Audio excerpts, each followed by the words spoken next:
Hello friends, आप सभी का एक बार फिर से स्वागत है आपके अपने चैनल 10th एक्सप्रेस पर। इस वीडियो में हम जानेंगे मानव ब्रेन के बारे में। मानव ब्रेन, मानव मस्तिष्क क्या है, इसके कितने भाग होते हैं और इसके क्या कार्य है। इन तीनों टॉपिक को हम लोग समझेंगे बहुत ही आसानी तरीके से। तो चलिए सेशन को स्टार्ट करते हैं और देखते हैं।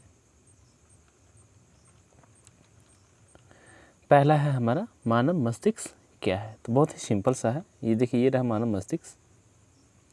अब इसको लिखें कैसे? लिखेंगे हमारे खोपड़ी में स्थित एक ऐसा कोमल अंग जो तंत्रिका तंत्र के द्वारा शरीर के क्रियाओं का नियंत्रण एवं समन्वय करता है, उसी अंग को मस्तिष्क कहते हैं।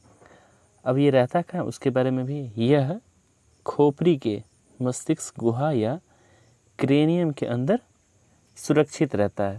तो ये भी जाने, और इससे लगे हुए 2 पॉइंट भी जान लेते हैं, 2-3। अब क्या है, मस्तिष्क चारों ओर से ना एक उत्तक से घिरा होता है। देखो, तो उसके बारे में लिखेंगे यह चारों ओर एक तंतु में संयोजी उत्तक से घिरा होता है, जिसे मेनिंजेस कहा जाता है। तो ऑब्जेक्टिव पॉइंट ऑफ व्यू के लिए हमें ये काम आएगा, तो ये भी ध्यान रखेंगे। और अगली जो बात है, मेनिंजेस और मस्तिष्क, इसके जो बीच में होता है ना, इसमें सेरिब्रोस्पाइनल नामक द्रव भरा होता है और पूरा दिमाग भी इसी द्रव में डूबा रहता है, सेरिब्रोस्पाइनल नामक द्रव। तो ये याद रखेंगे ऑब्जेक्टिव के लिए। चलिए, इसी के कारण जो है सो ये मस्तिष्क जो है सो इसमें नमी जो है सो बनी रहती है। तो यह मस्तिष्क को नम बनाए रखता है। चलिए, हम लोगों ने ये जाना कि मस्तिष्क क्या है। अब आगे बढ़ते हैं और देखते हैं इसके भाग कि कितने भागों में बटे होते हैं। तो मानव मस्तिष्क कितने भागों में बटे होते हैं? तो मानव मस्तिष्क मुख्यतः 3 भागों में बटे होते हैं। पहला अग्र मस्तिष्क, मध्य मस्तिष्क और पश्च मस्तिष्क। तो अग्र मस्तिष्क हो गया हमारा फोर ब्रेन, और मध्य मस्तिष्क मिड ब्रेन, और यहाँ पे पश्च मस्तिष्क हिंड ब्रेन। ये देख सकते हैं यहाँ पे कौन सा क्या है। और इसको मैंने अलग से भी समझाने का प्रयास किया है कि मस्तिष्क से इसके 3 पार्ट्स होते हैं, अग्र मस्तिष्क, मध्य मस्तिष्क और पश्च मस्तिष्क। इसके भी ये अग्र मस्तिष्क 2 अलग अलग पार्ट में बटे होते हैं, प्रमस्तिष्क और डायनसेफेनॉल। परमस्तिष्क को सेरिब्रम भी कहते हैं। चलिए, मध्य मस्तिष्क का आगे कोई पार्ट नहीं है तो इसको यहीं छोड़ेंगे। लेकिन पश्च मस्तिष्क का आगे हमारा 2 पार्ट है, अनुमस्तिष्क जिसे सेरिबेलम कहा जाता है और एक मस्तिष्क स्टेम कहा जाता है। तो चलिए अब आगे बढ़ते हैं, देखते हैं अग्र मस्तिष्क के भाग के बारे में, क्या है क्या नहीं है। चलिए, अगला हमारा है अग्र मस्तिष्क। तो अग्र मस्तिष्क भी है, यह 2 भागों में बटा होता है, जिसमें परमस्तिष्क या सेरिब्रम कहा जाता है पहले भाग को, और दूसरे भाग को डायनसेफेलॉन। तो अब जानेंगे हम लोग परमस्तिष्क या सेरिब्रम के बारे में। तो इसके पॉइंट में जानेंगे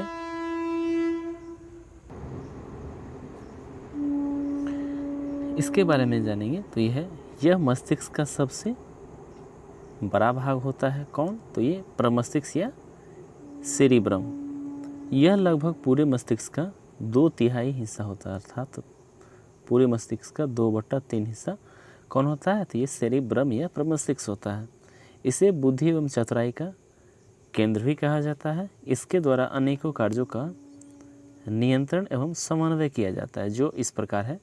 वो क्या क्या है? सोचना, समझना, किसी बात को याद रखना, कोई काम करना, डरना, खुश होना, दुख होने की अनुभव आदि। ये सभी जो भी काम होता है ना, वो सेरिब्रम के द्वारा ही किया जाता है। चलिए, ये हो गया। हम अब लोग आगे बढ़ते हैं और देखते हैं डायनसेफेलॉन के बारे में। तो डायनसेफेलॉन क्या है?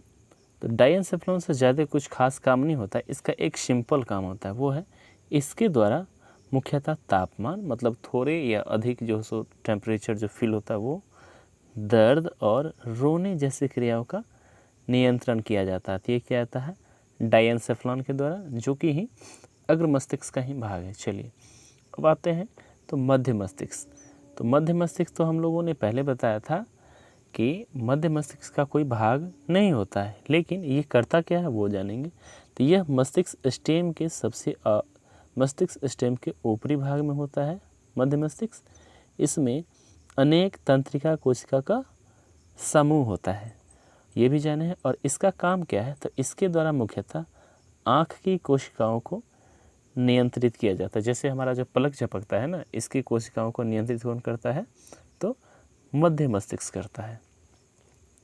अब आगे बढ़ते हैं और देखते हैं पश्च मस्तिष्क के बारे में। तो पश्च मस्तिष्क जो होता है यह भी दो भागों में बटा होता है। पहला अनुमस्तिष्क या सेरिबेलम, दूसरा मस्तिष्क स्टेम। चलिए आगे बढ़ते हैं और देखते हैं हमारा पश्च मस्तिष्क के बारे में। तो पश्च जो मस्तिष्क है इसमें क्या है, पहला अनुमस्तिष्क एवं सेरिबेलम। तो इसके द्वारा ऐच्छिक क्रियाओं का नियंत्रण किया जाता है। ऐच्छिक क्रिया जैसे चल रहे हैं, बोल पा रहे हैं, खाना खा रहे हैं, किसी वस्तु को पकड़ रहे हैं, इस तरह से। तो ऐच्छिक क्रिया जैसे यहाँ पे मैंने लिखा भी है, किसी वस्तु को पकड़ना, चलना, बोलना आदि क्रियाओं का नियंत्रण कैसे कहा जाता है, ये करता है सेरिबेलम के ही द्वारा। चलिए दूसरा होता है मस्तिष्क स्टेम। ये भी पश्च मस्तिष्क का ही भाग है और ये भी दो भागों में बटा होता है, पोंस फेरोलाई और मेडुला ऑब्लोंगेटा। तो अब इसका क्या काम है वो मैंने लिखा है कि इसकी संरचना बेलनाकार होता है। तो ब्रेन स्टेम जो मस्तिष्क स्टेम, ये जो ग्रीन वाला पार्ट दिख रहे हैं ना, यही ब्रेन स्टेम है। यहाँ पे जो ये है, ये पूरा यही ब्रेन स्टेम है। मैंने इसका फिगर भी लगा रखा है, आप यहाँ देख सकते हैं। चलिए तो ये ब्रेन स्टेम है। तो इसकी संरचना क्या होती है, बेलनाकार होती है। ये भी आप देख पा रहे होंगे, इसकी संरचना बेलनाकार होती है और इसके द्वारा खांसना, छींकना, उल्टी करना या पाचक रसों का नियंत्रण आदि की क्रिया की जाती है, या इसी क्रियाओं पर इसका नियंत्रण होता है। वो किसका, तो मेडुला ऑब्लोंगेटा का। देखिए आप पोंस फेरोलाई देख सकते हैं, पोंस फेरोलाई ये वाला रहा भाग। चलिए अब आगे बढ़ते हैं और देखते हैं मस्तिष्क का कार्य। हमने सारा कुछ जाना, मस्तिष्क कितने प्रकार के हैं, मस्तिष्क क्या है, कितने प्रकार के हैं और इसके कार्य के बारे में। तो मस्तिष्क का कार्य सिंपल सा है, आप लोग भी जैसो भी लिखो सारा सही होगा, लेकिन हम थोड़ा सा 2-3 लाइन कर लेते हैं यहाँ पे। वो है, इसके द्वारा बुद्धि को संचित किया जाता है, बुद्धि को स्टोर करके रखते हैं, ग्रहण करके रखते हैं, एकत्रित करते हैं। चलिए इसे शरीर के अंगों का मालिक भी कहा जाता है, ये भी हमारा सही ही है। इसके द्वारा शरीर के सभी अंग को नियंत्रित किया जाता है, ये भी इसका वर्क है। इसकी मदद से ही मनुष्य सोच पाता है, कोई भी चीज़ सोचते हैं, विश्लेषण करते हैं, इसी का सहायता होता है। अगला है, इसके मदद से ही आवेग का विश्लेषण किया जाता है एवं उचित निर्देश मिलते ही अभिवाही अंग उस कार्य को पूर्ण करते हैं। नहीं समझे, चलिए समझाते हैं। सिंपल सी बात है, जैसे कि एक चींटी हमारे स्किन पे है, तो स्किन पहले थोड़ी स्किन डिटेक्ट करेगा, वो आई को बताएगा, हमारा आँख उसे देखेगा, तो ब्रेन तुरंत क्विक रिक्वेस्ट देगा, मतलब ऑर्डर देगा हमारे हैंड को कि जाइए आप उसको हटाइए। तो वही काम करता है कि ये आवेग को ग्रहण करता है, विश्लेषण करता है और उचित निर्देश मिलते ही अभिवाही अंग जो इसका ऑर्डर मानता है वो क्या करता है, उस कार्य को पूरा करता है और चींटी को हटा देता है। इसी तरह से अब मस्तिष्क पढ़े तो मस्तिष्क से बहुत सारा पॉइंट्स बनता है, लेकिन ये क्वेश्चन बहुत ही पूछा जाता है कि मस्तिष्क का वज़न कितना होता है। तो मस्तिष्क का वज़न 1.5 kg होता है लगभग, ये याद रखेंगे।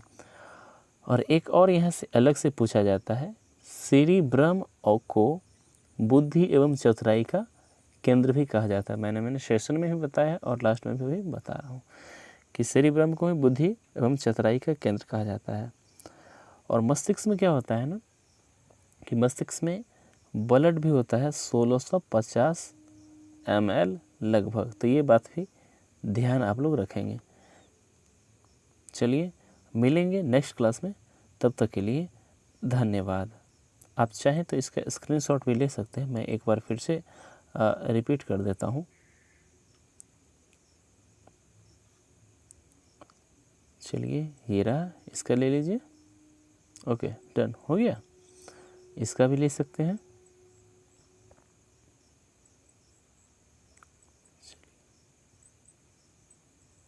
हो गया, चलिए बिल्कुल सही। तो ठीक है, मिलते हैं नेक्स्ट क्लास में, तब तक के लिए धन्यवाद।